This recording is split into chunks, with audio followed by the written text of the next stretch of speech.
The meeting back into order. It was just kind of. Lake County Agency.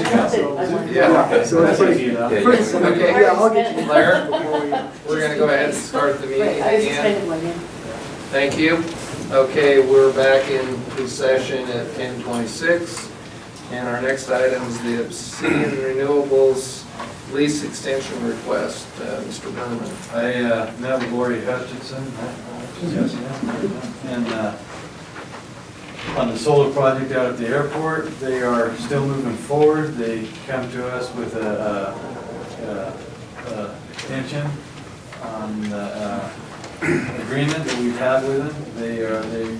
When I met with Lori, she is wanting to extend this, and then they're foreseeing to start the project in 2018, spring of 2018. So, And for the people on the camera, Obsidian has a lease option with us that is 6 months. yes, 3 years ago, they come to us with an agreement for a solar project. Out at the airport. Pardon? At the airport. At the airport, yes. And they're still moving forward, like I said, so they just wanted to extend the lease for 2018, and we want to start the project. Okay. And I always get questions from the public about is solar compatible at airports? And I say that we checked with the FAA, correct? Yes. Yeah, we've actually submitted forms with the FAA for the approvals. Those approvals were given 2 years ago now. And we all have them documented and in the files. Yep, they're all documented. Well, we have numerous airports throughout the state of Oregon that have solar on their airports as well. Yeah. Just as Yeah, an example. the approach end of the runway in Fresno, California is a huge solar project. And the newer technology, they don't have the reflection off the glass, so that's where the approvals come in. The reason I brought that up is just because the general public needs to hear it. Yeah, Okay, all right, very good. thanks. Thank Yeah. you. Thank you, Ronnie. Sorry you're taking all your time this morning. Well, all right. We have your performance after this Yeah. afternoon. I'm working on giving you no more time the rest of the day. Yeah. You just need one chair, don't you? Yeah. There, put your feet up on the Come other. group. Good morning. Good morning. Good morning. You want me just to start right in? Yep. First, can I give you an update? We're tearing down the bathrooms today. Excellent. The roofs are already off and the supplies are already out and most of the. That's the one out on the south lawn. South lawn, yeah. That was Yeah, so that's kind of so- cool. And we've already used the new lawnmower twice. So, okay. So We did you get the must have got lawnmower. the new Yes. lawnmower at the auction. Yes, from the auction. Okay. So, what I'm kind of here for today is that y'all seen the sign, all right, the marquee up and going. I'm really having a lot of fun with it. It's super easy to run. I haven't had my training yet to learn the graphics, but when I get that, I'm really excited for the graphics. Anyway, so I did get, in talking to Roberta over at the town, I did get a commitment of a minimum of 2,500, and if they can find more in their budget, they'll do more, but a minimum of a 2,500 towards the marquee. It's already there. Doesn't mean it's paid for. So what I would like to ask is if the county would like to sponsor the sign to the tune of 2,500. There may be economic dollars. Yeah, I'm totally there. I think we need to. I would Okay. say, before we go, we have many things on the budget that we need to consider, and we have minimum. I would like for a commitment of funding until we hear all the other needs that we have. Well, this would be out of this budget is what I'm asking, not for next budget. Not this year, this Yeah. current. Okay. Yeah, out of this kind. That affect a carryover too, Yeah. Oh. which affects next year's budget. But, anyway, that's just kind of, and really next year I won't have a whole lot of monetary requests. Yeah. I just want to let you know. Well, it is on the agenda Not a for whole tomorrow, lot. but I took a deep breath when she said that. I have been kind of heavy project lately, so next year I'm hoping to not be so. Yeah. But in the decision on budget, I think we'll have to wait until what all options we need and then prioritize them. That's my suggestion to commissioners. Yeah, it's on the agenda for tomorrow, and we can have discussion on that. I kind of Okay. made it a point to study that budget, and I think there's some money there this year that would work. Do you want me back tomorrow for anything? I know, we know I what it is. I don't think so. No. You just want more money. Yeah. It's going You'll up say for free just- tomorrow, you You'll say guys. just one more thing. So, we'll take it up tomorrow, Ronnie. Okay, super. After Thank we hear you. all the other needs. Thank you, Ronnie. Jay. Ready? Yep. Well, good news, I'm not here to ask for money. That's good. We put out an RFP last month for insurance agent of record.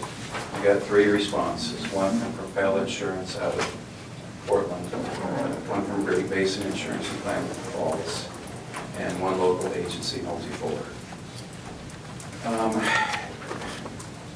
They all met the minimum qualifications. And, you know, the amount of compensation that requested ranged from 15 to 18,000.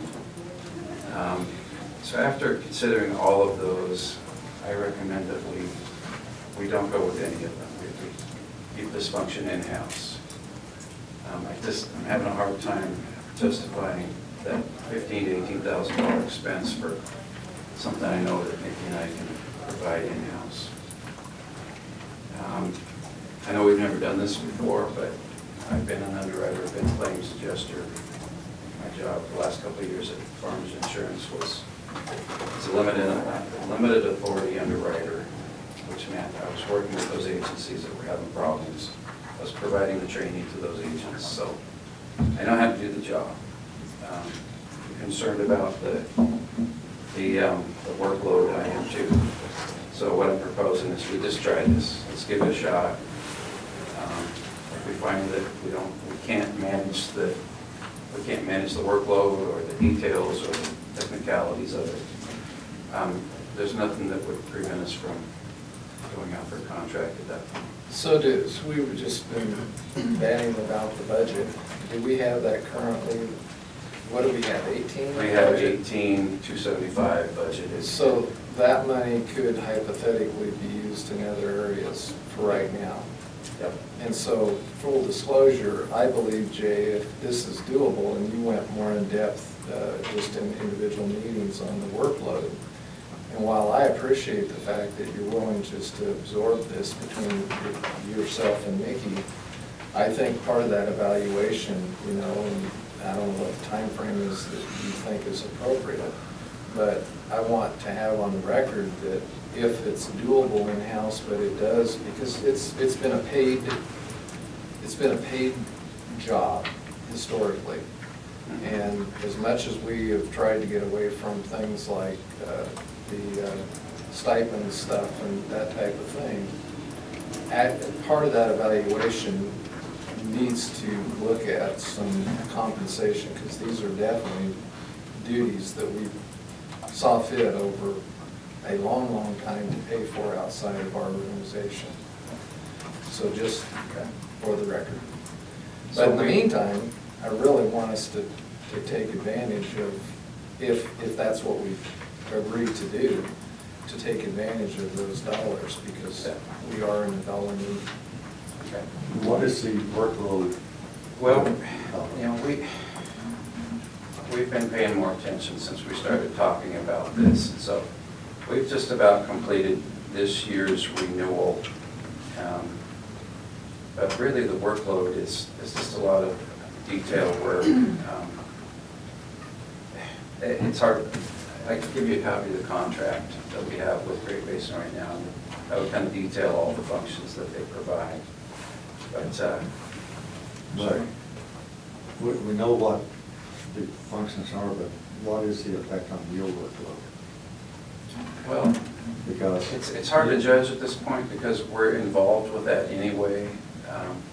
For example, when we have a question, we call our agent calls the underwriter.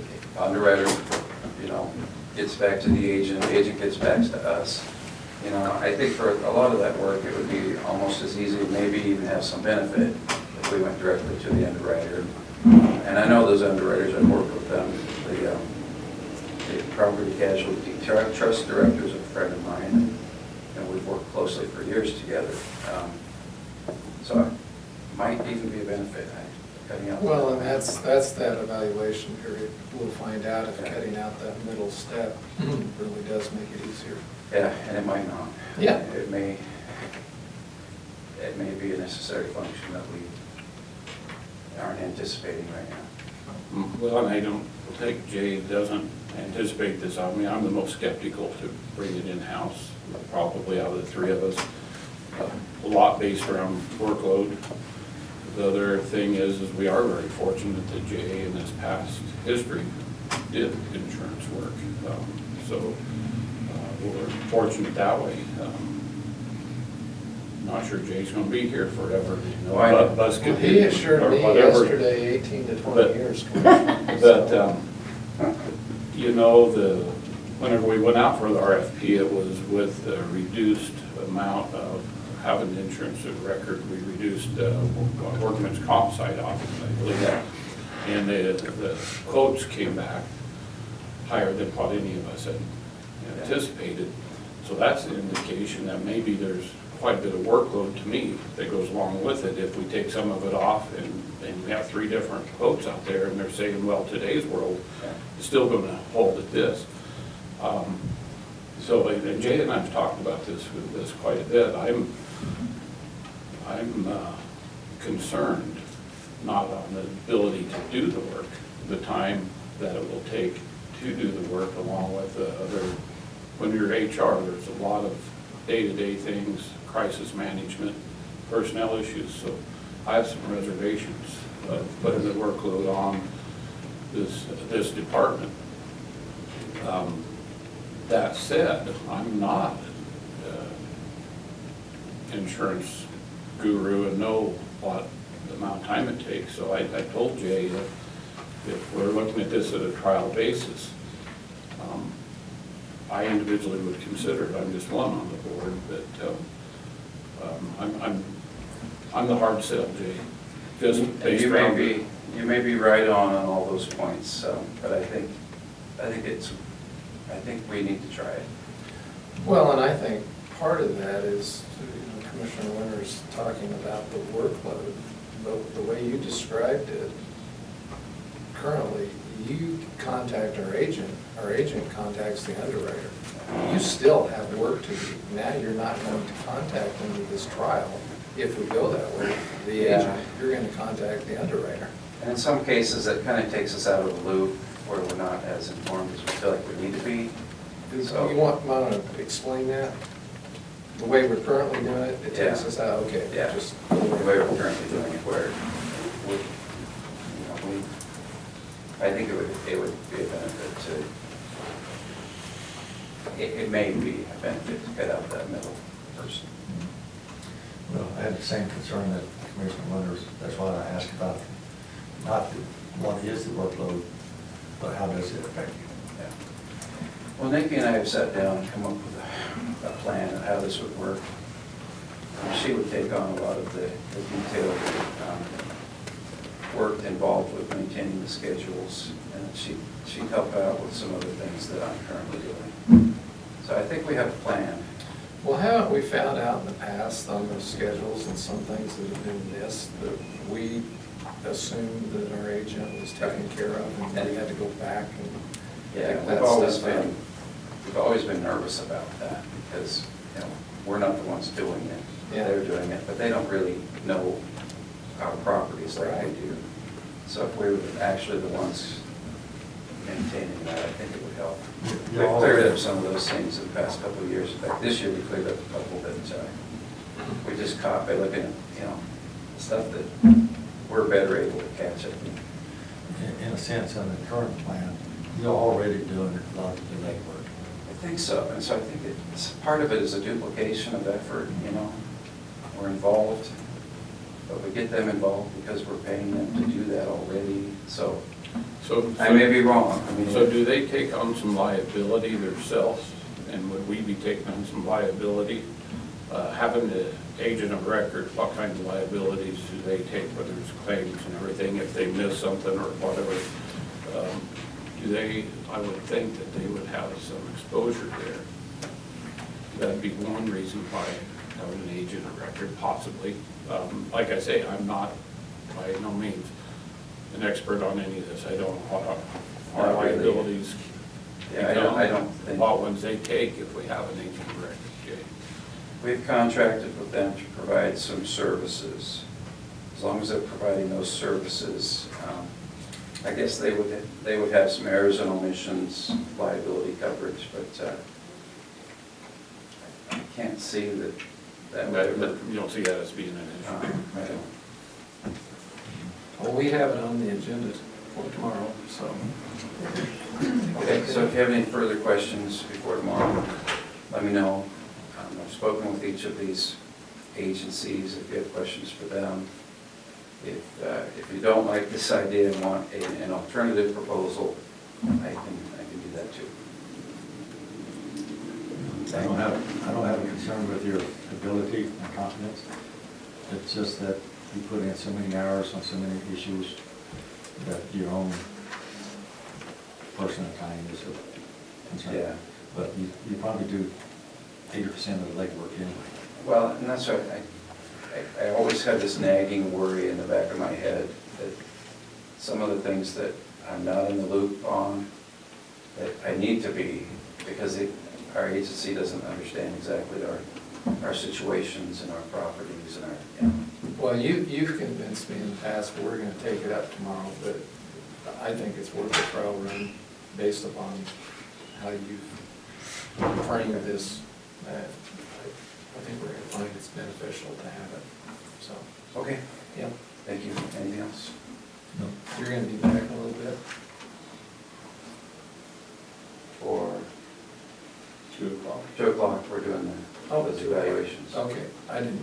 If you're done early and you wanted to try and do No, one I see it early, is we 2, could. it's 2 o'clock. No? Well, we'd have to talk to the evaluatees. So, yeah, I will be back for that. Okay, Thanks. thank you, Jay. Okay, Oregon Health Authority IGA 153127 for mental health. So this is just our agreement with the state for mental health services as we remain a mental health authority. It doesn't change anything with our contract with Lake District Health. It has no changes per the state. When I spoke with them when I got this, I asked them if there were any changes to this from the previous, and they didn't tell if there were any changes. Okay. Have you, for people in the audience, the county remains the responsible authority, and thus the state contracts with us, and then we pass it on to our contract. We work as a With the hospital. pass-through for funding. Pass-through. Have our providers that we contract with have seen this? Yes. Okay. I did not print out all 254 pages for you gentlemen, so if you do want to review the whole entire document. I saw the packet, You may. yeah. Thank you. I took that back in 2007. I won't do it again. That's when we say, has legal counsel reviewed it, and he said yes, we say yes. Legal counsel has reviewed. You took Evelyn Woods' speed reading course. Okay, before we go to the next 2 items, I'd like to go ahead, if you guys don't mind, and talk about the emergency service grant addition that we had. And in communicating with Donna, and I ended up CCing Denise, a couple of things. I don't know if you've heard back from Donna Bowman that runs KLCAS, Klamath Lake Community Action Services. For getting scheduled? For getting scheduled. She is, yeah, Okay, they are she's- scheduled. And that's gonna be The 6th. the 6th, okay. But the way Donna described this, and since we kind of did our separation between the boards of commissioners a few years back, a number of years back now, she said this particular emergency services request is something they do every year. This one is for Lake County. They have not historically had the boards sign these, but she thought, given that I'd gotten back in touch with her on some housing questions and some need to get some updates, that they wanted to send this over and see if we would be willing to sign it. That's about all I know about it. Don't want a clarification need for myself. We have it listed as emergency services grant, and in quickly perusing it says emergency solutions grant. What is the difference between those two terms? Don't know.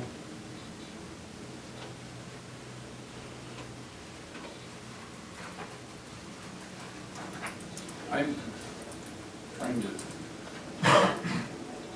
so they went nonprofit and no longer are either county or government board, correct? And so this is,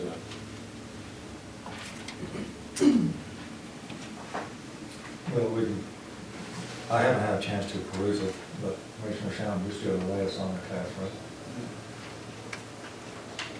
I'd like to kind of know what the details of this.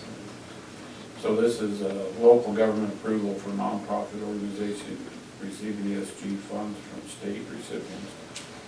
So I'm happy to read further, but I don't believe this commits us to anything other than, That's the way she described it. They will do it with or without our signature, but they thought in light of the most recent contact we've made on some of these services, and that's why June 6th, she's gonna come over and kind of update us more in depth on everything, including housing. And I've talked to Denise about reaching out to some of our county partners that use class to be able to attend, and they can develop a little bit better rapport with the director related to questions that they have from time to time. But I guess for now, we don't have it on, it's an add-on today. It can be an add-on tomorrow. They would like it, if we're going to sign it before the end of May, and we don't meet again. But I guess I could ask Denise if she could reach out to Donna and see if she'd be available on the phone tomorrow to more fully describe what we'd be signing on to. And if we felt comfortable with that, we could make that decision, and if we didn't, we wouldn't. well, the front brief summary sort of puts it all in context. It's part of the requirement for their master grant. Has to have local government approval. So, Well, where I'm missing the boat is that there hasn't been local government approval for a number of years Yeah. now, and it's now, Trying to, I think it's more of a okay. Formality. formality, but I don't want So to. you're going to bring back a recommendation to us, it sounds like. Yes. So Denise, maybe we can find out if she's available, and we can look at the agenda when that might fit tomorrow. Sure. If we can get her on the phone, okay? Yeah, it says to assist homeless with rapid rehousing assistance, etc.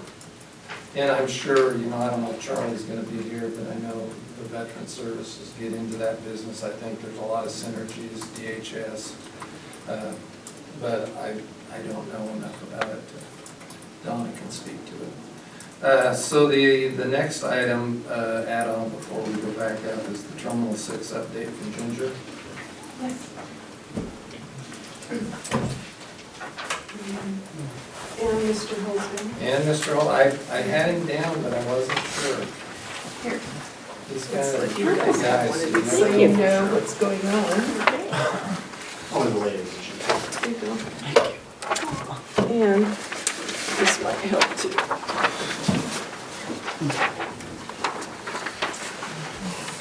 There you go. I would ask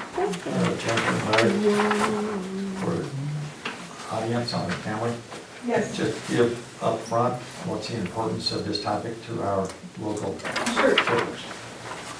sure. Good morning. Morning. The importance of the update about the Terminal 6, what's happening with Terminal 6 at the Port of Portland, is how it affects both our ag and timber companies or economic factors here in our county, most especially in the northern part of the county, and of course with our Collins Mill, etc. As you know, let me start out here by, I think in your packet you've got this wonderful little map, and it basically shows you an aerial view of Terminal 6. And what I thought I would literally do is start with the, I don't know how many foot view here of the port, and then narrow it down to exactly how is it affecting or will affect even more in the future what happens here with our market, both in timber and in our grass, especially our grass growers here in the county.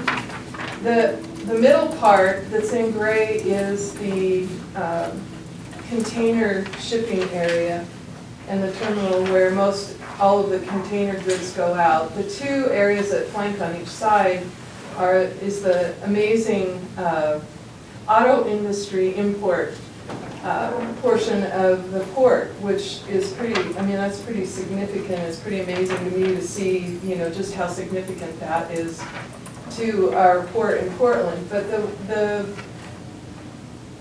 piece that is at question now, and that I was able to go to a meeting at up north about 3 weeks ago about what the planning is going to be now for that container area.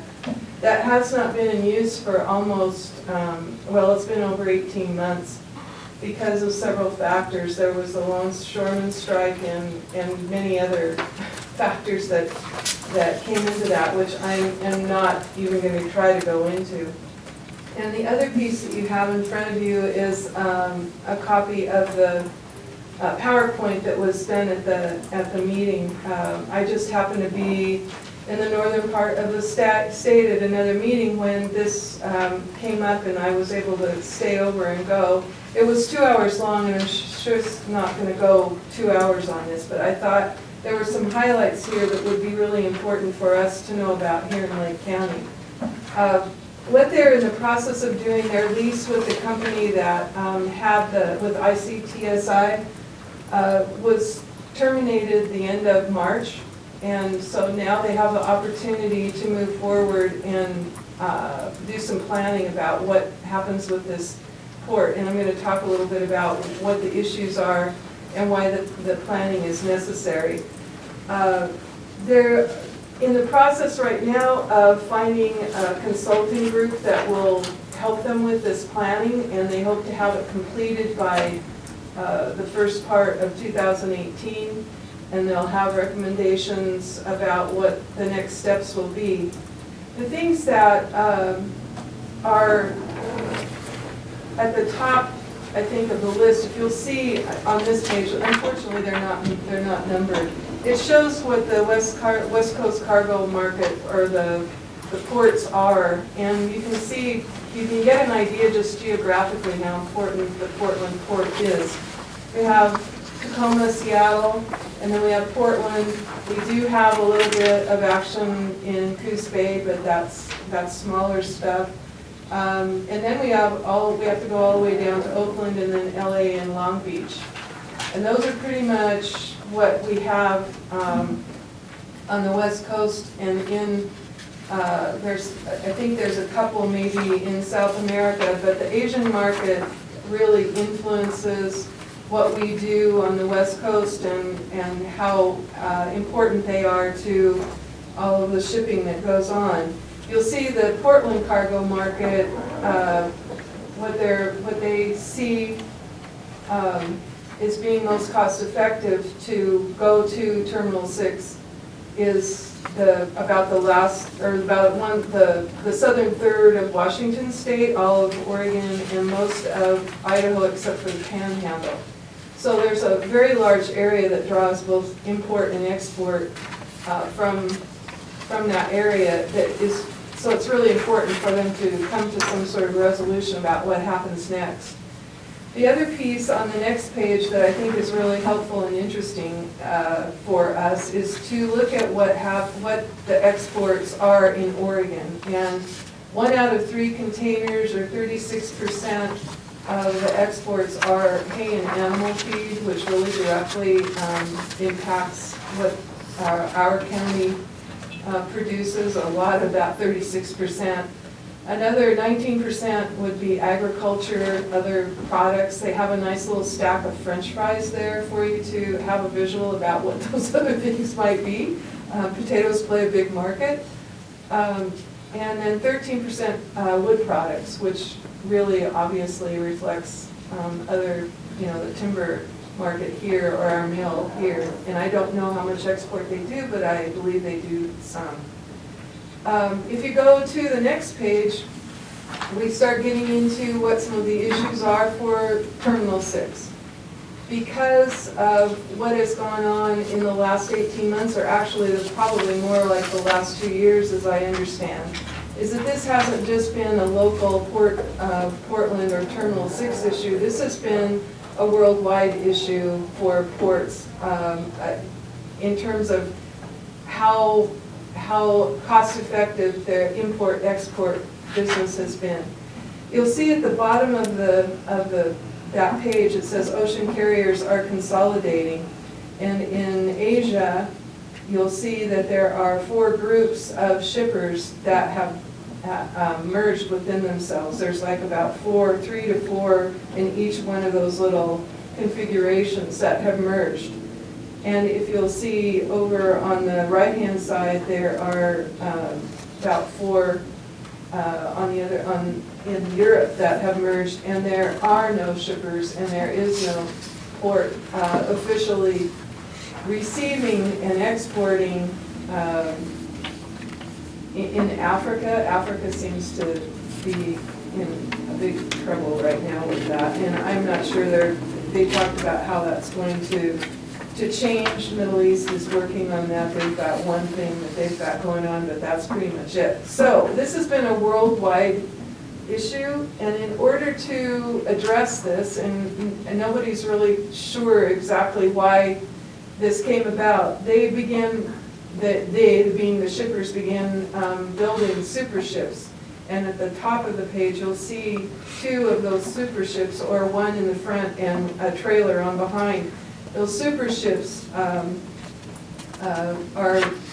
a result of the reduction of competition, and it became more cost effective, they felt, in order to compete and to do it in a more cost effective way. So they built these ships, and that is creating problems with infrastructure in all the ports. Many of them have upgraded. The Port of Portland would have to upgrade in order to receive and to export and import. And just to give you an idea of a comparison of what the change is, the last smaller ship is what normally is coming into the Port of Portland or into Terminal 6. And most of the cranes and all of the infrastructure is geared towards that smaller ship. So there's a lot of consideration that is going to have to happen as to how that is going to be fixed. So how that translates down to the local level, what happened 18 months ago, and I've been,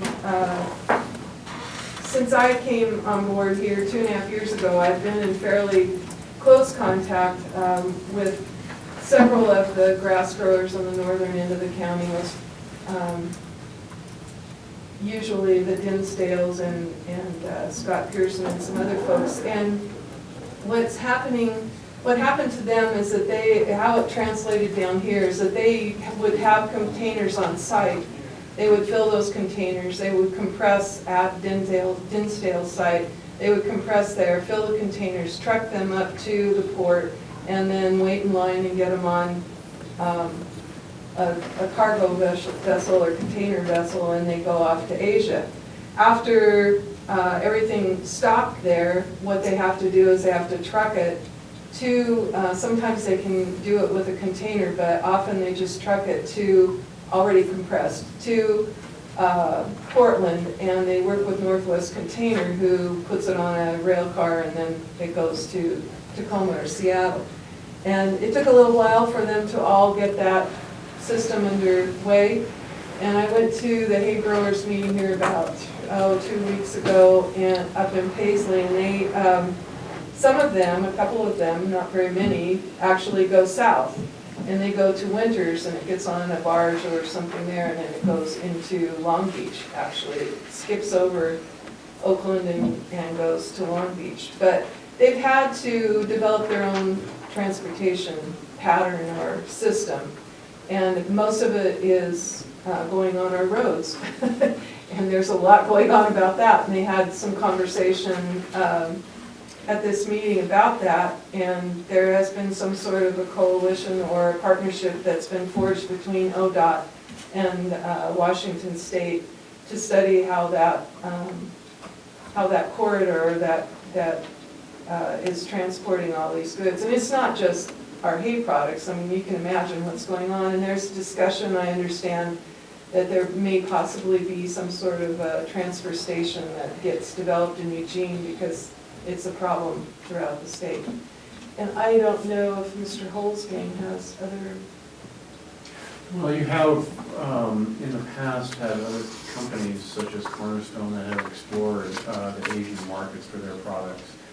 And one of their challenges was the cost of shipping is often higher than the cost of the product. This only exacerbates that issue. If you have to take it all the way up to Tacoma, or you have to go down into ports in California, the distance just becomes an economic factor that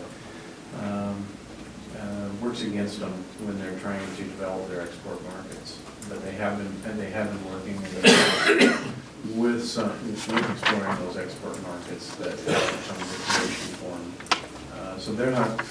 It isn't all agricultural products coming out of here, but certainly that's the bulk of what's going on. And all the way around, it's just extra cost for these folks, not to mention the wear and tear on your roads, but they're trying to compete in the international markets, so cost is a big issue. Right. I sat through a real similar meeting about 2 years ago in Redmond with the area manager for ODOT. And just looking at this is a little bit probably more in depth than what they had at that time, but I'm looking at here, and I don't know what it is that Oregon or what we can do, but whenever you're looking at the 2014, 160,000 TEUs shipped, and then you look at all these others in 2016, they're all from 8.9 million down to 2.4. There's one other that's close at 700,000 TEUs. So even at that one, that's 5 times, not quite, 4.5 times more. How are they ever going to make Portland pay? I guess is what I'm saying. Well, and I know we need it. We really need it. We have transportation issues, a congestion to get there by the trucking. We have problems with the ships, that's the supersized ships being able to go in there. Have they come up with anything since I went to this similar meeting of what kind of plan do they have to try to get there to up more so they make money and that's what they're doing. That's what they're doing between now and the 1st of January of 18 that's what the study and the hiring of the consultants and all that is to try and come up with some sort of a plan. Is it worth, basically retooling Terminal 6 to make this more viable thing so the super ships can come in, or is this going to be a transfer station? Are they going to be able to come in, offload onto the smaller, and the smaller goes to Oakland or to SeaTac, or how is this going to work? If that even makes any sense, or is the transportation corridor on the ground the way to go? I mean, I think that's kind of where they're coming from. And there wasn't a lot of discussion about what you're talking about, because this is very preliminary. This was the kickoff, basically, of this is what we need to do to see where we're going. They've also started having conversations with longshoremen, because that's going to be a factor, that's going to be big. I think when the driving things, they probably talked about this, Ginger or Larry, when the driving things for this to be successful is the first thing would be to look out across Oregon, Washington, wherever, of getting the commodities there to take that 160,000 TEUs up so that you're competitive with other ones. Right. It just, if you're not competitive to get the numbers through that port, how could you ever resize it for super ships? What would be Exactly. the need? Well, And all and that. that's- So it's having to find out if the commodities and imports and exports both. That's what they're trying to find You know, out. that's So- the big thing. The reason why I brought it to you all is that I think it's really important that, obviously, our hay growers and grass growers, our agriculture, everybody that's involved, Cornerstone, whomever, Collins, has probably got an ear to the ground about how this is working. And I think that it's important that we do too, and provide as much advocacy as we possibly can, and discussion, points of discussion or places of discussion to help our voice be known. I know I was there, the meeting was held in Aurora, Oregon, at a very fancy golf course. I can't remember the name, Langford Farms, I think, was beautiful. There were probably about 80 to 90 people in the room, and when I went to the registration desk to check in, they couldn't even understand where Lakeview was and why would anybody from Lake County be there, because we're not close to the port of Portland. I mean, those were the people that were there. And it was, I had the opportunity to educate them about Lake County and how important it was to us. And this was, of course, administrative staff, and they were just so excited to have somebody from this far south. Well, so they obviously didn't understand where all the shipping would come into. Right, the administrative staff, that was probably true. But, of course, the folks up front did, but I did not see, nor did I kind of hung around afterwards to see if there were any other folks from the east side, or it didn't appear that there were a lot. And of course, this was just a preliminary meeting. There was not really, it was not a hearing place, or a place for a hearing about issues, although some did get brought up. And it was more an introduction of this is what we're gonna do. Do you have the rough numbers of what North Lake hay growers compress and send out number of containers a year? I'm sorry, I don't. I don't either. but I'm gonna find out. That'd be interesting. I'm going to be visiting a couple of them on Thursday, the Dinsdales and Scott Pearson, about another situation that I can let you know another time, because I know you need to move on, about the use of the perlite fines in their ag growing right now. But I can find that out pretty easy. Also, Sandy Overton has, I'm sure she has those numbers. I can find that out. Just like I'd say for the short term, Ginger did mention the transfer station in Eugene, but my department and Department of Transport and ODOT and folks are looking at least a temporary solution for not having container service in Portland, is to establish a transload operation where the containers can be put on rail and then taken up. Most of the look has been up to Seattle, Tacoma ports. But that doesn't mean that the rail couldn't go south to those ports as well. But that's kind of been the plan that the state's been looking at to help relieve some of the transportation costs that otherwise would be borne entirely by the shippers. Okay, so that transload or whatever, would that be UP, BNSF, both of them included? If it's in Eugene, that'd be UP. So there would be option for our rail line to get all the way to there. Yes. Yep. Yeah, our rail line could get there. If you had a way of putting a container onto the rail cars. Yes. That's the. Now, what about Ontario? As far as a rail loading site for our, For us, I don't think that's been under consideration. They've only identified, I tried to make a pitch to get the transload further south. That didn't go very far, even inside my department. They just considered Eugene to be pretty central to north-south shippers in the state of Oregon, so I see where you're going, but I think they would probably hit Inland before they would come here, because they'd come through Burns and then take 20 to Bend and get right on it. I brought up Ontario because Cliff Vince Yeah. is encouraging us to use Ontario. Yeah. Oh, okay. Anyway, so, I plan to stay involved and keep, abreast of what's going on. I'll just keep bringing it before you, let you know giving you updates, and, we'll see where it goes. The basic gist is primarily our hay growers and their ability to export. Right. Yep.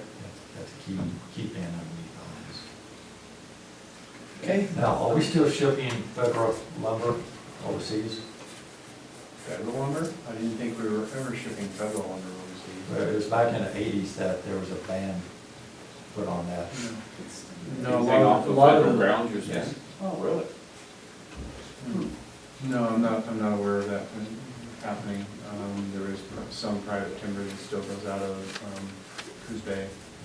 I think some of the timber that's processed is gonna start staying here locally if it's been going out, the tariffs that are being put on the Canadian imports, it's running up the value. The article I heard on NPR this morning as I drove over, sounds like 7 mills in Canada have already curtailed operations or shut down. Yeah. So it's been a pretty immediate response. Well, they've said all along, ever since the tariffs expired before, that if we could get the tariffs back on, and we would see an uptick in our values, and thus the products would remain here. Yeah. In the continental United States. Yeah. Right.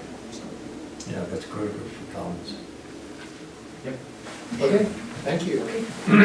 Okay, next item, AOC, Association of Oregon Counties dues discussion. And Lisa, I think, needs a little direction from us because she has received our bill. Correct.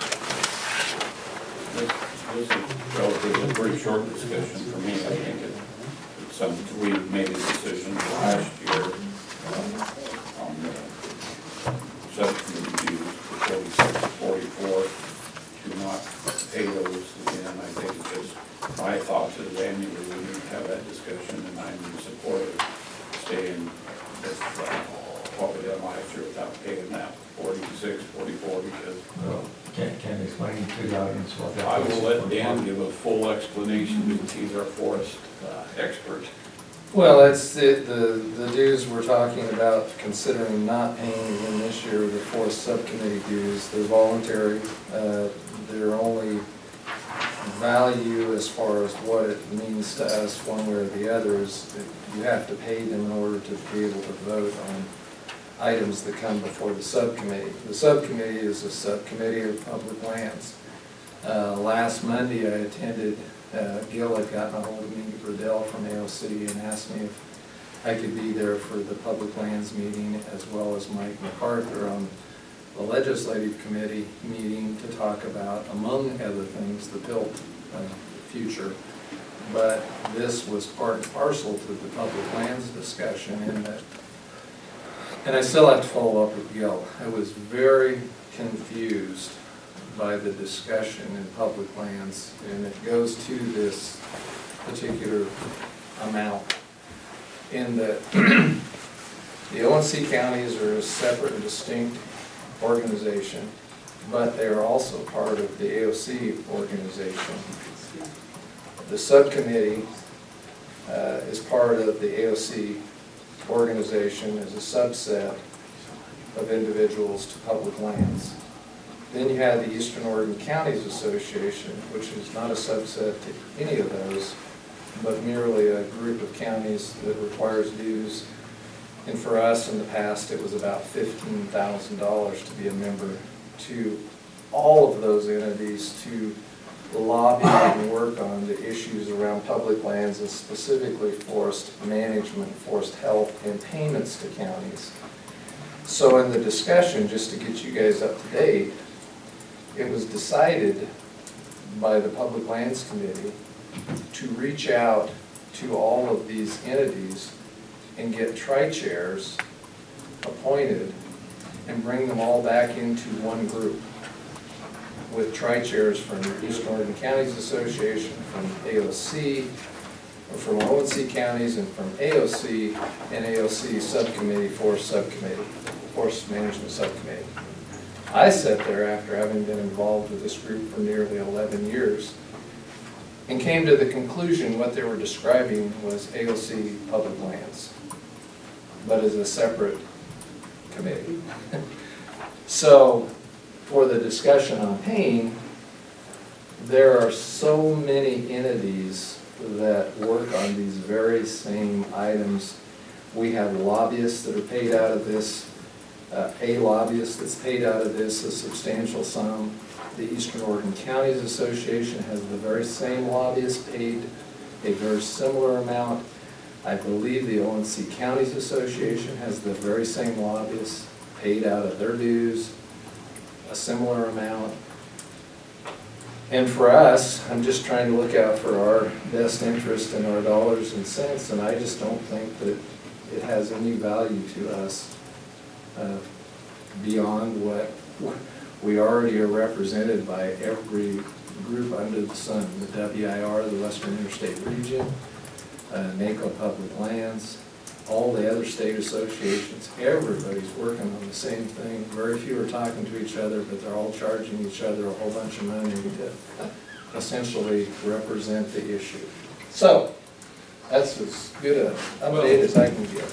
Well, our public lands portion that we pay is $7,826, and when you're talking, and a lot of things are duplication and everything, at least in our view. Then you go to the Forest Management Subcommittee, it's another $4,600, and it's basically the same people working on the same thing. And I'm sorry, my discussion was pretty short. Is I was one that said we need to bring this back for a full board to look at it yearly. Yeah. But I'm still there to foster the question. Just for the people on the audience, I'd like to kind of go over what this invoice entails. There's one item, it's AOC general funds dues, 6.3 thousand. Public lands funds dues, 7.8 thousand.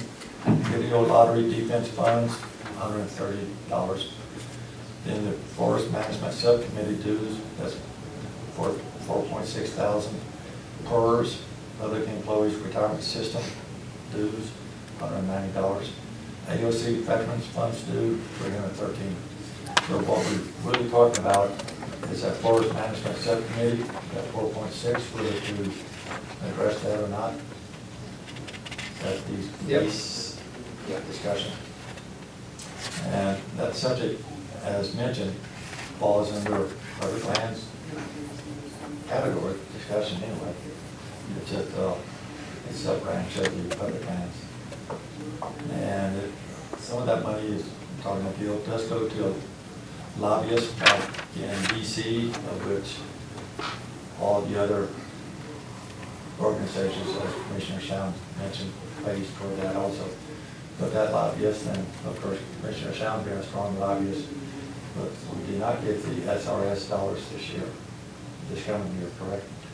As of right now, there's legislation to Still on the fund table. it. 16 and 17, fiscal year 16, which is the payment we just received for revenue sharing, is the first year that if they approve it, it would supplant that. It would be in addition to, well, it wouldn't be in addition because we've already received it, it'd be offset. And then 17, which is next year, which would be in January, February. And for the audience, that's different than your great task you're working on with the appeal. It is. Hopefully someday it'll be all one and the same, but yeah, it is. That's the other one goes, to make it simple, one and the same. Yeah, we've all been on far enough or long enough longevity that we're ready for it to be simplified. It's been my emphasis from day one, simplify. Yeah. I'm reading on here the subcommittee dues. Dues are based on National Forest receipt payments to each county, but it doesn't say what that percentage of those receipts they charge. It's based on those dues, it doesn't tell. But anyways, we could talk about it quite long, but Well, there's only two. I'm good with whatever you guys want to do, but I just, having been around this a fair amount.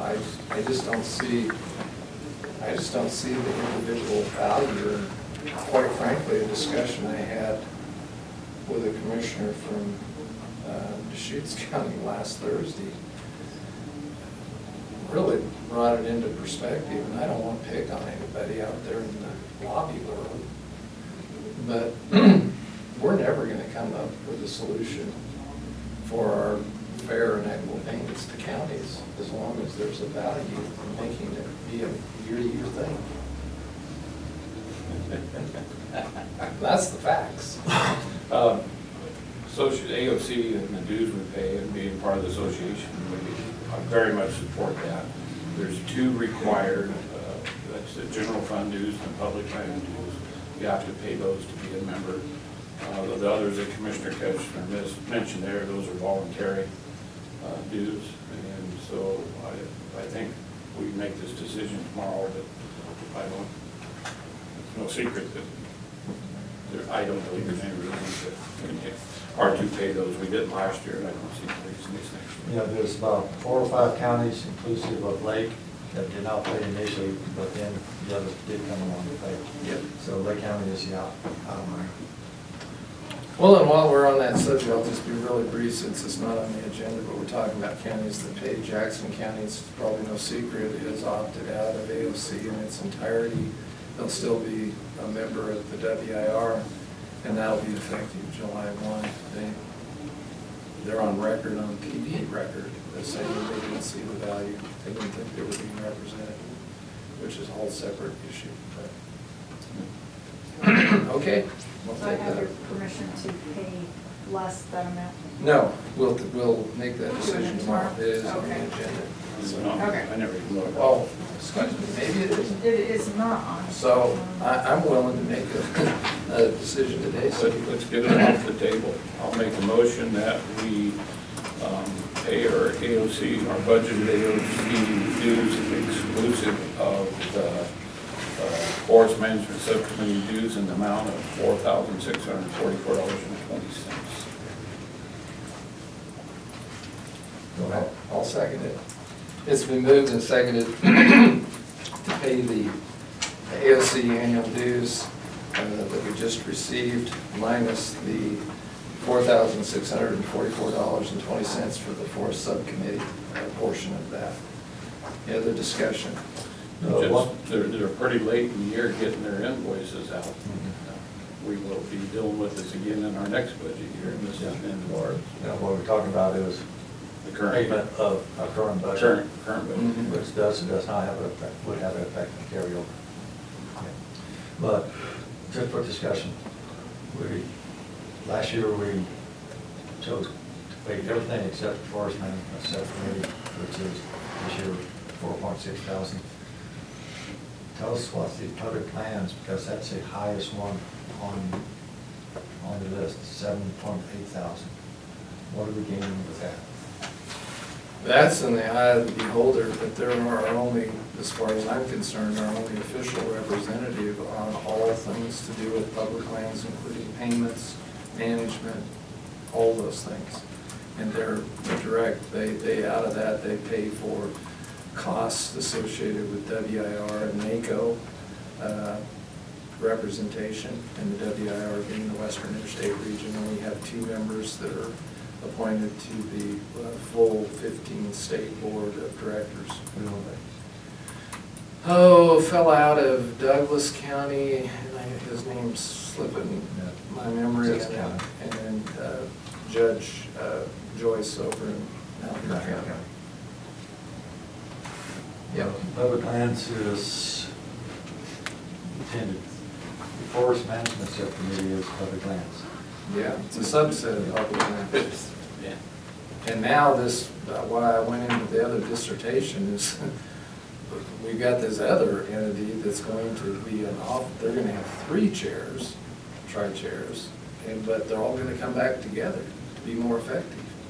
And we already have one group that's all back together to be more effective. So I will follow up, because I was sitting there, I just couldn't believe what I was hearing. So the motion is to pay all the dues except the Forest Management 416. Yep. Yep. Any other discussion? All in favor? Aye. Motion carries. Okay, Denise, Now you can pay. now you can pay it. Okay. Next item on the agenda is discussion on economic development / co-ed contract discussion. As a, for the audience on the thing, got one, we're in contract with co-ed to provide a rural development specialist here, and that's been Ginger. There's several others prior to that. And before we can work, we have to make a decision to renew that contract or not. We need a discussion on buying each other program.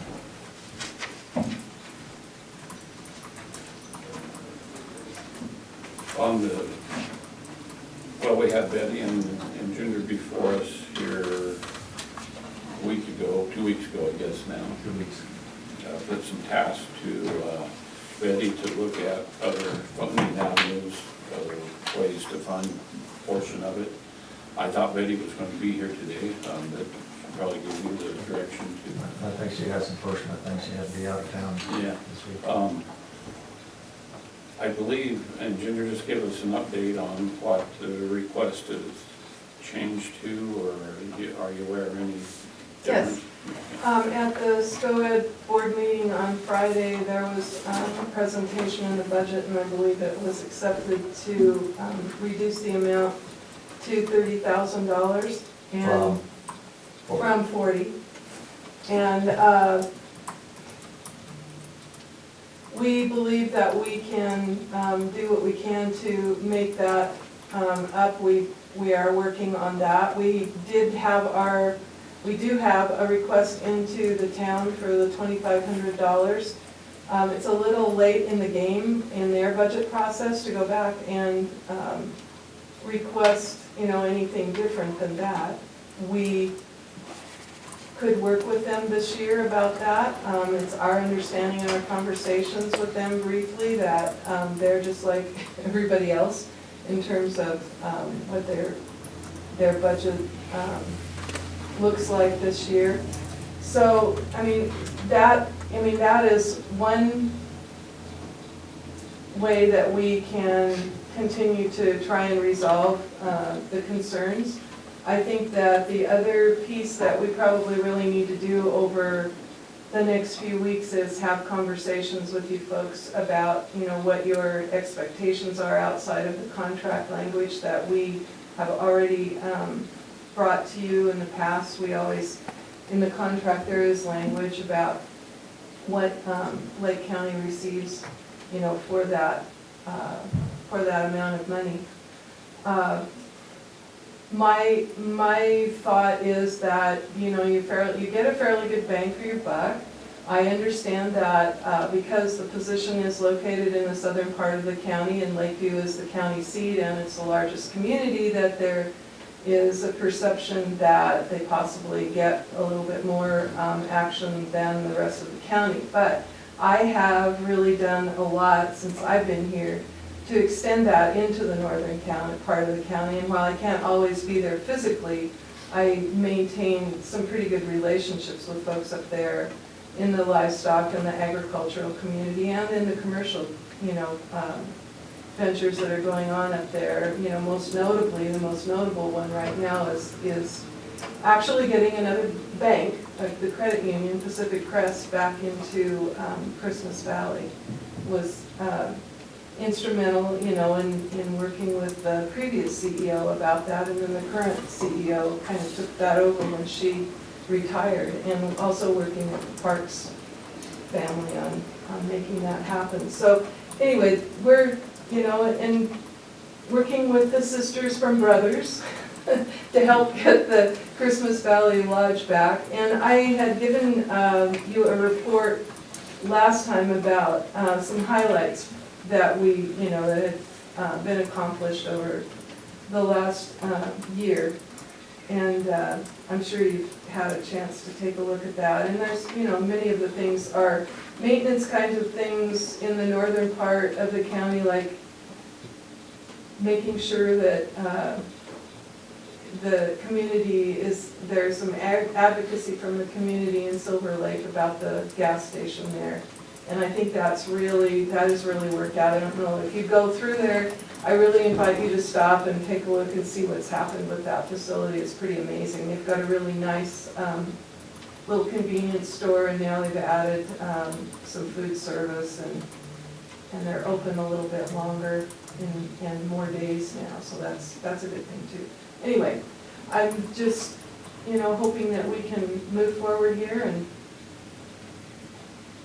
Did Betty account for, and I meant to ask her, Ginger, when we went through the budget, the board the other night, not Friday, but Thursday night, when we had the budget discussion, were you on the? No, I wasn't on that Okay, call, I well, don't know. She showed a discrepancy in that revenue, available money was 7,000 more than expenses in the budget. And that's taking into consideration all the things you described, the 30,000 from Lake County, the 2,500 from the town of Lakeview, the 25,000 yet to be determined from the city of Klamath, and the 27.5 plus some other dollars from the county of Klamath Falls. They've committed to that, Klamath County has.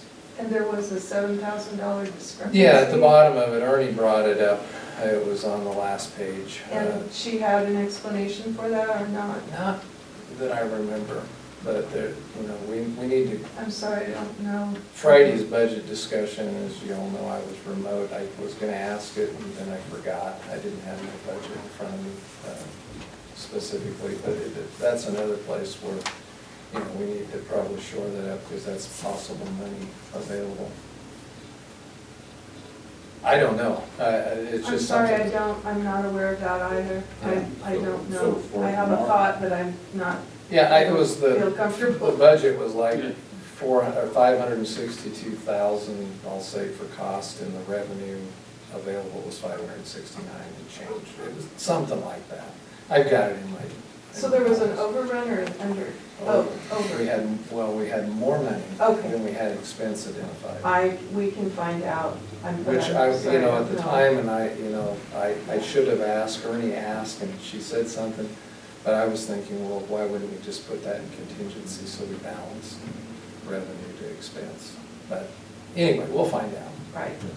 The subject is, do we value the contribution that SCOED provides here in Lake County to renew a contract or not, and so forth, apart from the budget? Well, I will say, I wouldn't choose those exact words, Commissioner, as far as value. I mean, that probably goes into the equation, no doubt. But I'll get on my same drum. Klamath County, I don't know what the figure is, but, and maybe Larry does, I don't know, on the economic development funds from the state. But it's gotta be on a proportional basis. We're projecting, Ann asked Denise to budget for 72, we've never received above, I think, 69, but regardless, we'll say 70. Typically, they receive something in the neighborhood of a 7-time multiplier, so I'm saying roughly 500,000 that they're receiving, and I know we're not here to talk about Klamath County's budget, but it's kind of ironic. Casita receives, I believe, around 300,000 of that, their other economic development entity. And up until we kind of suggested a few years ago when Commissioner Blay was in office, second year in office, and Klamath County wasn't participating in this at all. And it's an organization, SCOED, for both Lake and Klamath County. And all I wanted us to get to is even footing. And Betty's explanation the other night in the budget, when I asked why City of Klamath 25,000, the town of Lakeview 2,500, she used that analogy, proportional. But yet we're being asked here in Lake County, which has every bit as right to SCOED services and the monies that are available. Why is it we've had to step up above and beyond any of the other entities? So that to me is more of the question than the other part. I think some clarification is needed for you, Ken. Well, I would offer that, from my viewpoint, Yeah. SCOED provides services in Lake County that they don't provide in Klamath County because of Casita's presence in Klamath County. Ginger takes on that role here. Yep. And she does a very good job at it. I rely on her a lot. So that would be probably the main difference, is that a lot of the bullet items that you saw on this list are economic development as opposed to that Casita would take on over in Klamath. And So Larry, and I've heard that, and you're making my case for the question, which is, as an organization, where does SCOED have the biggest need for service, to provide service, and the biggest impact? It's in Lake County. Yet, up until we agreed to pay for a position over here, everything was headquartered in Klamath County, which already gets most of their needs met by Casita. So it's a bigger. SCOED's always given the same, the same set of services. They're handling your enterprise zone here, they handle the enterprise zone in Klamath. And if we went down the list, there's a number of services that they provide pretty much equally in both counties. And what your contract with SCOED does is it provides SCOED's ability to engage in the economic development activities that have been handled other ways over here in the past. I mean, I've been here, way too long. Yeah. But I remember working with Sherman Radke, who was a county employee, and so in that case, you picked up his salary and the cost of operating his office and et cetera. And then there were successive people that, filled that role through the ages. And Ginger does that now with your contract with SCOED. At a much reduced cost. At a much reduced cost than what you used to pay when you had that position internally. When we had Sherman, when we had Debbie up, we supplemented that through those regional strategies dollars, I believe. It wasn't all general fund dollars, it was other dollars that came in. And I've been there quite a while myself. Yes, you have. And so, just for clarification, not that it really makes any difference today, but there was other dollars that went in, so we was able to have those positions. Budgets was pretty tight back then, Larry, do you remember? It's that? always been tight, Yes. and still is. I don't see that changing. Yeah. But the baseline is, apart from Casita and the other organizations, SCOED provides X amount of services to County County, and have been providing X amount over here, correct? Right. They provide more services over here than they provide in Klamath County in terms of the range and the scope of their services. Yes. And personalized service. Sadly, I don't see regional strategies coming back. No, I don't see it coming back. But let's put a whole new twist on everything is maybe SCOED pays us and we go back to have an economic development director. If they're bound to provide the same services they do in Klamath County, what's the value of that? What's the cost of that? Well, they don't provide the economic development. No, but improvement side. but you're talking, we're getting both in both counties, so they pay $40,000 to do their SCOED services here, and we'll supplement it for the economic development side of it. That one's going right over my head. Me too. Sorry, I Brad. followed it. You followed it. I followed it. Well, really? Okay. Okay. Two peas in a pot. I'd like to I was pencil being a that one little, out. I was being a little bit facetious. Yeah, you Um, can I was pencil going to use that the one word out first. cantankerous, but that's only because we've been working with each other for so darn long. But I'll go back and use that word that Commissioner Chown did up here for, the value that SCOED without supplementation is tremendous across the full county. Yes. Well, And if we had our own, we would be paying twice that amount. Probably, you'd have to look at that in more detail, but probably. The general terms. of the new number, yeah. 30. Our packages are pretty high, so you put, just looking at numbers. I understand where Dan's going is by percentage comparison of the dollars that we get, video lottery dollars that we use for this position compared to what Klamath County gives them where they spend their dollars and where we spend ours. I get that. we ask for more than what SCOA duties are. We're asking for economic development out beyond that, and that's the value of teaming them together. Get that. We're trying to, as things continue on, our discretionary dollars, is one pot of dollars that we have are sort of pretty discretionary, where we can use those on other projects and other things. So we're balancing a lot of things. We have a lot of irons in the fire right now, so. And that's where we have to prioritize. Yep, and so the decisions for tomorrow, I definitely understand arguing both ways. So. Yeah. I'm still a little lost on Casita and all the other, those are separate from. That is where Klamath decides to spend their video lottery dollars, is they have for years. Casita, SCOA used to be under the umbrella of Casita, and we don't want to talk about those years, do we, Derek? No. You guys came on just at the start of the years, maybe, I think. Well, maybe we should fund Casita overhead. I think the best option. I think it'd be Lucida, Elcida, to be kidding. LC. Okay. Okay, finished I For today. I don't have anything else for on the today. agenda for tomorrow, right? It is on the agenda for tomorrow for action or consideration. All right, thank you. Thank you. Thank you. Thanks, Larry. You bet. Department updates. Ronnie's still with us. Did you have anything else, Ronnie, you wanted to I think share, wait to find out on the video lottery dollars. Well, let me see. No I more really money. don't, I don't. Denise, did you have anything? Transit was here last week, reps were here last week, we touched base with Senior Center, looks like we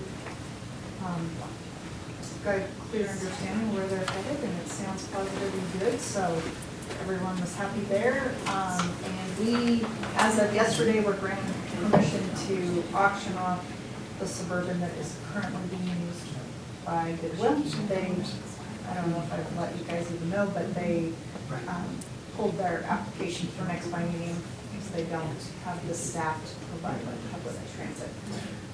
Pull which application? Their transit application. So do you see in the future, does your crystal ball say anything about them eventually becoming a provider again, in that we're going to potentially auction off it? No. Okay. And that Suburban has met its life. It's about 50 miles from being, but they would allow us to sell it anyway, so Okay. So does those funds go back into special transportation, or is that where those funds go? that is correct. So does it go through our process of selling, or do we get any admin for that or anything? I guess I could ask that question. I think it's part of that one-time fee. Well, they're that we- requiring their services and our services to put it out for auction and everything. Seems like we'd get a little something. Would get reimbursed if we extended costs There for you it, go. but I don't know. I will ask that question. But the website we use, We don't get charged. we don't get charged. Goodwill been performing the disability program for Lake County. Is Goodwill going away? Is that Goodwill's not service- going away, but they only have 2 staff here, and they're reevaluating that whole program and the services that they're providing, so it may again grow, but probably not to where they want to do transit. I can't speak for them, who knows in the future what they're going to want to do, but Yeah. Just for the people on the audience, back in 2000, going into 2007, we got Lutheran Community Service doing mental health, alcohol abuse, and DD program. When we assumed the program, we chose to assume the mental health and alcohol and did not assume the DD program because the state was only giving us 40,000, which wouldn't even cover the staff. And usually, if the state enter with a company such as Goodwill, they provide substantial funding. And I hate for that service to go away in crush group staff. That's some point would have to be considered. They'd be allowed to, go back through the application process by next biennium. And if any additional funds come up available over this biennium, they, of course, would be able to apply. So, again, I can't speak for them, but they've never really been in a position to provide public transit. Their clientele is one thing, and that has to be funded through a different. Special transportation, you ran everybody off. I know, that's how I roll with transit, but I know, I told You knew I had the to say ladies that. too, I said, you should see my board when I start talking transit, because I get all excited and it goes slip on me.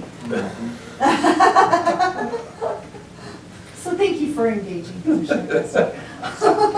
Let it be known, he got a thank you today. Yeah. No comment here, thank you. Except when I wake up and look at myself in the bathroom mirror, I'll say thank you for Waking up. waking up. Yeah. I say, oh my Okay. God, every time I look. As a heads up, legal counsel is unavailable to us tomorrow for executive session or legal, and he didn't have any updates or.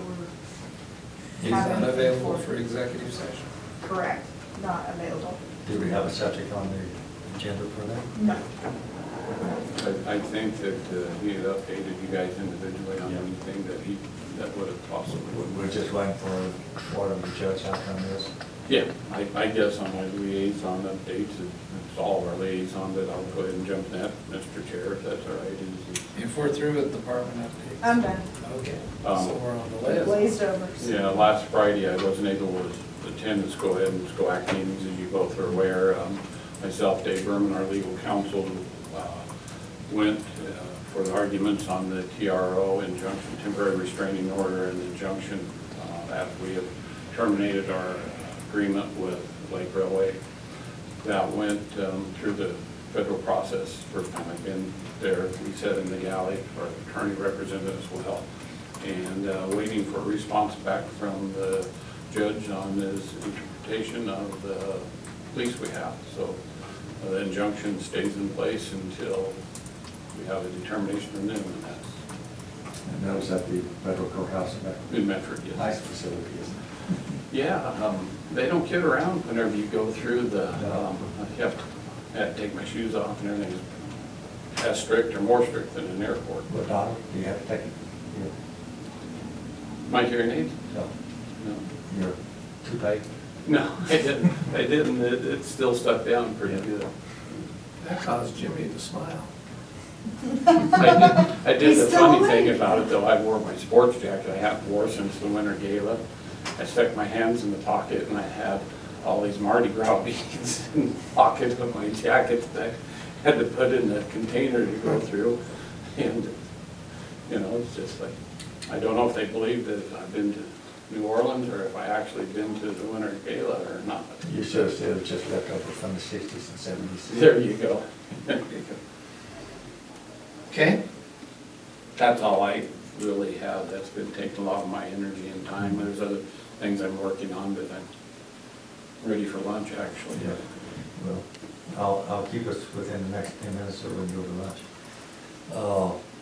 Yesterday I was over in Medford at a South Central Oregon early learning, we're part of the hub of Douglas County, Lake County, and Klamath County. The state is going around to all the different hubs around the state, just getting us brought up to speed what we're doing, how can we improve and things of that nature. We're still working with Klamath mostly because they came on late a little bit, but that's where I was at yesterday. On the WIR coming up, I think next week, I was planning on attending that, but last year I was I was on 3 different state committees last year, the ATV, natural gas, and air quality. This year I'm on smoke, Oregon Department of Forestry smoke. And Forestry smoke, you clarified yeah. that. And the local officials advisory to LCDC. And the Sagecon stuff is still bubbling out there. I haven't been able to make the last few the Sage County Group and state is making some adjustments on LCDC and on mitigation, which is always a good thing. Also, last week, we had a conference call with a consulting company that does Brownsville assessments. Mm-hmm. You're familiar? We had one going up. We had one in Christmas Valley, yeah. What this, for economic development, well, like, if we're gonna bring an industry in or want to come in, they have to do a DEQ assessment. And this company is soliciting us to, as, you know, potential contractor. But they got lots of experience. We was identifying different areas, like with old Lakeview lumber mill site was and the other mill sites, just to do a preliminary assessment to know whether there's anything that would impede the company coming in and occupying the sites. So like on that one particular site here locally, would they work with the landowner, because that's private? Yes. owned? It was mostly just information and seeing what can be, no agreements. But it'd be part of our economic, let's go with it, just kind of. When we have shovel-ready industrial grounds that are ready to go, we're more attractive to be able to attract people here. So, And that's the intent, is identifying what is impeded and what is not. Yep. But SCOIT was kind of the key partner there on that. But again, no decision, just information sharing. As you know, new ESD superintendent, Education Service District Attendant. Well, first, Bob Nash is retiring. I cannot get him to reconsider. He's been a true asset, especially on the early learning now also. But Jack Thompson, his replacement, I think it was, will be on the 23rd. I don't have a time on that. Where's he out of? Or I can ask that question whenever we get there. Someplace north, that being southern boy, we're concerned, but not too much. And of course, Commissioner Shao can talk about building triangle that's coming up June 6th, isn't it? Yeah, it's only gonna be in Klamath. What was that? It's only gonna, Joe Max Higgins is Oh. only gonna be in Klamath Yes. Falls. We all should see if they're going to attend. And any other partners we have in the community, if we can persuade them to attend also. I'm gonna, Is that I'm gonna, open, I mean, what are the guidelines whenever he's there? Is it public or is it an RSVP exclusive invitation? What is it? President Gutierrez sent me a draft agenda and asked for some input. They will be sending out a regular agenda, and they'll show the different times and the specific times for meeting with different groups. I'd love to go to Mississippi to the Golden Triangle and just spend a few days with Joe. So. Go sometime between mid-June and late September. Oh, When yeah. it's nice and muddy. Yep. But as far as the three of us, it's not really a public meeting, we're there individually. Yeah. Yeah, no, it'd be great if the three of us, or however many of us can go. There's a lot of bottlenecks in those dates right now that are coming up, but are you gonna be on your best behavior? Okay. Oh, going back, can you give us an update on Red Rock? I haven't been engaged on that. I did not make the last conference call because of, we was in budget meetings. And so I don't have a real update other than they're shovel ready. They're getting closer to their financial close to get going. So that's not much of an update, but it sort of continues there as they're getting investors, getting closer to financial close. We'll all get questions about it, so that's why I want to. Yeah. But the biggest thing is just getting their investors lined up. The bond market's been down because of the recession and getting the investors on board. And I encourage I know each one of us do, but reach out to Jeff, the CFO, and encourage him to maybe come into the community, or even maybe a press release Well, would be really pretty nice. I sent him an email about 10 days ago because of Joe Max Higgins, because he was intending to come here. And I told him it'd still be nice to see him in Klamath, just to hear Joe's views on things, and maybe come on over and spend a day. So I haven't talked to him since then, so. But now, we do need to have a catfish fry for Joe, There you go. like he's still at home. So, got, I'm done. okay, I've got a few quick things. Just, you mentioned the WIR, and I wasn't real clear, Commissioner, if you're going or not. I'll be there, at least for parts of 2 days.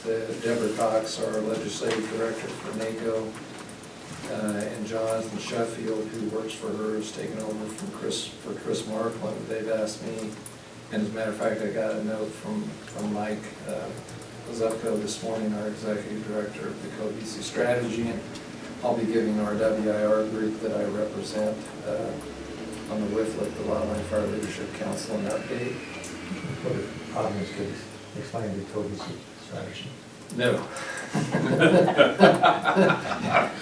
It's the national cohesive strategy. It's an all lands, all hands document that is prescriptive in how you might be able, in your communities, your respective communities, to achieve successful outcomes in the land of forest management. That's the short version. It's multiple pages long, but anyway, with that, the AOC meeting, I had written that down, but I kind of went over some of my concerns there.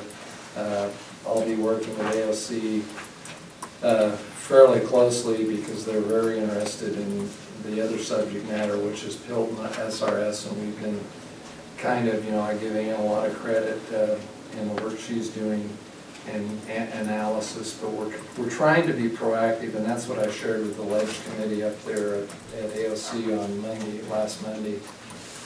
Proactive in to have a plan to share with our members of Congress, regardless of the outcomes of reauthorization of SRS or not, so that we could get buy-out by all the groups that have an interest in Pell payments and secure rural schools. That would be a fair way to compensate counties and get this out of the lobbyists' hands and out of Congress's lap on an annual basis.